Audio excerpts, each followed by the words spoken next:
कैसे हैं आप सभी? आई होप अच्छे होंगे, राइट। चलिए, मैं योगिता प्रजापति यूट्यूब चैनल पर आपसे जो स्वागत करती हूँ और आज मैं आपके लिए लेके एक्सरसाइज 5.3 का क्वेश्चन नंबर 18। तो प्लीज ध्यान समझिएगा, साथ ही लाइक शेयर करना मत भूलिएगा। ओके, आइए स्टार्ट करते हैं बच्चों। देखिए क्या कहना है इस क्वेश्चन में। केंद्र ए से प्रारंभ करते हुए बारी बारी से केंद्रों ए और बी को लेते हुए त्रिज्याओं 0.5 सेंटीमीटर, 1.0 सेंटीमीटर, 1.5 सेंटीमीटर, 2.0 सेंटीमीटर वाले उत्तरोत्तर अर्धवृत्तों को खींचकर एक सर्पिल बनाया गया है, जैसा कि आकृति 5.4 में दर्शाया गया है। तो आप आकृति मैंने इसकी बना भी रखी है, उसमें भी आप देख सकते हैं। ए से हमने केंद्र ए से इसे प्रारंभ किया है और ए बी इस तरह से हमने L1 मतलब ये फर्स्ट नंबर का अर्धवृत्त है, L2 सेकेंड नंबर का अर्धवृत्त, फिर ये L3 और L4 इस तरह से करीब 13 क्रमागत अर्धवृत्तों को बनाया गया है और इनको बनाकर एक सर्पिल का आकार दिया गया है। तो हमें एटलीस्ट करना क्या है, इस सर्पिल की कुल लंबाई ज्ञात करनी है। क्या ज्ञात करनी है? कुल लंबाई। और कुल लंबाई आया है मतलब कि ए से हमें यहाँ पर फाइंड करना है। तो आया समझ में। अब हम करेंगे क्या बच्चों, अर्धवृत्ताकार है तो आपको त्रिज्या दे रखी, उसे मुझे अर्धवृत्त की परिधि के अकॉर्डिंग इसमें कन्वर्ट करना पड़ेगा। मतलब जो वृत्त की परिधि होती है उसका फॉर्मूला लगा के मुझे त्रिज्या इसकी बतानी होगी। देखिए कैसे। अर्धवृत्त की परिधि, वृत्त की परिधि होती है 2πr, राइट। लेकिन हमें अर्धवृत्त दिया गया है, कोई भी कंप्लीट नहीं है, अर्धवृत्त है तो डिवाइड में क्या आ जाएगा, 2 आ जाएगा। अब यहां पर हम क्या करेंगे, 2 से 2 कैंसिल कर देंगे तो हमारे पास क्या बचा, πr। अब इस तरह से मैं सभी त्रिज्याएं निकाल लूंगी, ठीक है। अब देखिए, क्योंकि हमें पाई के मान में इस आंसर को लेके आना है, इसलिए मुझे पाई में ऑलरेडी लिखना होगा। अब L1 मतलब कि ये पहला अर्धवृत्त, ठीक है, इसकी त्रिज्या R1 हो जाएगी। R1 इक्वल्स टू क्या हो जाएगा, हमें सम के अंदर दिया गया है यहां से यहां तक 0.5 सेंटीमीटर, 0.5 ये त्रिज्या हो गई और पाए ऐसा का ऐसा। फिर हम L2 दूसरा वाला सर्पिल आकार लेंगे, अर्धवृत्त लेंगे, जो हमारी त्रिज्या 2 हो जाएगी और त्रिज्या 2 के लिए हमें दिया गया है 1.0 पाई। हाँ, सेंटीमीटर भी लिख सकते हैं साथ में, क्योंकि त्रिज्या है तो सेंटीमीटर लिखना भी जरूरी है, राइट बच्चों।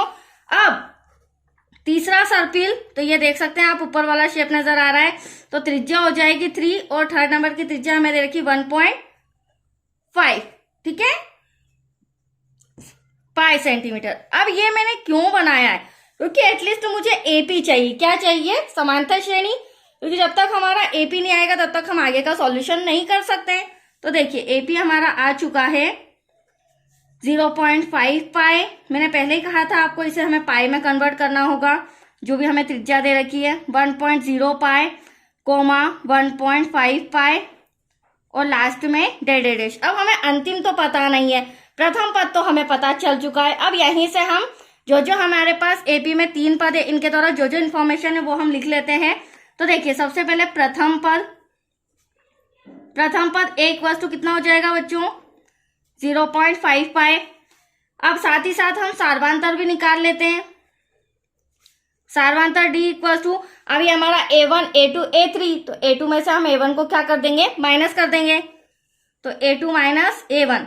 A2 कितना है हमारा 1.0, जिसमें से माइनस करेंगे 0.5 को, तो एटलीस्ट हमारा आएगा 1 में से 5 किया मतलब 0.50, तो यहाँ बचेगा 0.5 और पाई जरूर लिखना, ठीक है बच्चों। तो ये हो गया हमारा डी। अब साथ ही साथ आप देख रहे होंगे हमारे पास टोटल पद कितने हैं, 13। कैसे 13 है, क्योंकि ये जो वृत्ताकार शेप दिया गया है ये कितने हैं, टोटल क्रमागत 13 है, ठीक है। तो हमारे पास ये भी पता चल गया कि इनकी संख्या, अर्धवृत्तों की संख्या टोटल कितनी है, 13। और इन 13 पदों का, अर्धवृत्तों का हमें क्या फाइंड करना है, योग फाइंड करना है, मतलब कि कुल लंबाई फाइंड करना है। तो आया आपको यहाँ पे समझ में। चलिए अब यहाँ पर मैं फॉर्मूला Sn का लिखती हूँ और सारी वैल्यूज पुट करती हूँ। तो Sn equals to n/2 bracket में 2a plus n-1 bracket close the, बड़ा ब्रैकेट क्लोज। अब n मतलब कि टोटल पद कितने हैं, 13, जो कि अभी मैंने आपको बताया। 2a प्रथम पद हमें क्या दे रखा है, 0.5, और हमारा डी कितना है वो भी 0.5 पाई है, ठीक है। पाई लगाना मत भूलिएगा नहीं तो आंसर नहीं आएगा। अब देखिए ए हमारा हो जाएगा यहाँ पर 0.5, बट ब्रैकेट में लिखना होगा 0.5 पाई ब्रैकेट क्लोज, प्लस एन हमारा कितना है 13 माइनस का 1 ब्रैकेट क्लोज, डी अभी जस्ट मैंने आपको बताया 0.5 पाई बड़ा ब्रैकेट क्लोज। अब ये 2 से तो ये कैंसिल नहीं हो सकता है बच्चों, तो इसे ऐसा का ऐसा रिटर्न करेंगे। अब यहाँ पे ध्यान समझिएगा, 2 5 से कितना हो जाएगा हमारा 10, ये लिख दिया 10। अब क्वेश्चन में एक अंक आगे पॉइंट है तो आंसर में भी एक अंक आगे पॉइंट।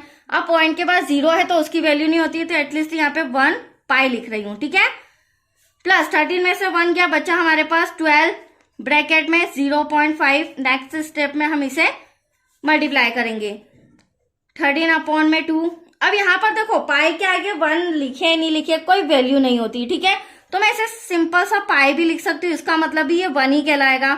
अब 12 का 5 में मल्टीप्लाई करेंगे तो 12 5 का कितना होता है 60, राइट। अब क्वेश्चन में एक अंक आगे पॉइंट, यहाँ भी एक अंक आगे पॉइंट लगा दें, तो पॉइंट के बाद 0 है हटा देते हैं, यहाँ पर बचा 6 पाई। Any doubt? मैं पॉइंट टू पॉइंट समझा रही हूँ। 13/2। अब यहाँ पर ऐड करेंगे 6 और 1 कितना हो जाएगा 7, तो यहाँ पर बचा 7 पाई मल्टीप्लाई में। अब हमें क्वेश्चन में दिया गया था, मैंने आपको पहले ही बताया था हमें पाई का मान रखना होगा, तो देखिए 7 ऐसा कैसा, पाई का मान क्या रखेंगे 22/7। अब देखिए अब ये इजीली कैंसिल हो जाएगा, 7 से 7 कैंसिल, 2 1 2 2 1 2 2 1 2, तो एटलीस्ट बचा क्या 13 मल्टीप्लाई बाय 11, राइट। अब इसका मल्टीप्लाई कर देते हैं, 13 1 13, 3 कैरी आया 1, 13 1 13 और 1 14, तो आप देख सकते हैं 143 सेंटीमीटर, मतलब कि उन 13 अर्धवृत्तों के द्वारा जो सर्पिलाकार लंबाई आई है वो कितनी आई है 143 सेंटीमीटर। That's your answer. तो आया आपको समझ में? ये सम भी हमारा सिंपल सा कंप्लीट हो चुका है बच्चों। तो आज के लिए इतना ही। Thank you.